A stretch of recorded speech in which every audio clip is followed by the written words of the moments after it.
আজ হলো শ্রাবণ মাসের প্রথম সোমবার আর সকাল সকাল আমি তো পুরো রেডি হয়ে গেছি। যাব হচ্ছে একটা জায়গায়, তোমরা কি দেখে বুঝতে পারছো? হ্যাঁ, ঠিকই ধরেছো, আমরা যাচ্ছি গঙ্গা স্নান করতে।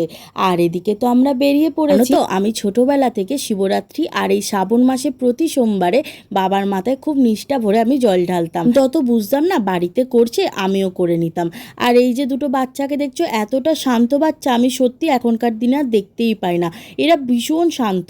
আর এখন আমরা প্রায় চলে এসেছি গঙ্গার কাছাকাছি। কয়েকদিন আগে একটা ভিডিওতে আমি দেখছিলাম মহাদেব কৃপা করলে তবেই নাকি কৃষ্ণ ভক্তি বা কৃষ্ণের প্রতি প্রেম লাভ করা যায়। এটা কতটা সঠিক আমি সেটা জানি না, তবে তোমরা যদি সঠিকটা জেনে থাকো আমাকে অবশ্যই কমেন্ট করে জানিও। আজকের ওয়েদারটা যেন একটু অন্যরকম, কারণ আজকে আকাশটা একটু যেন বেশি সুন্দর করে সেজে উঠেছে। আর আমাকে এখানে বলা হচ্ছে যে আয় চান করবি, তবে আমি চান করিনি, আমি মাথায় গঙ্গা জল ছিটিয়ে নিয়েছিলাম।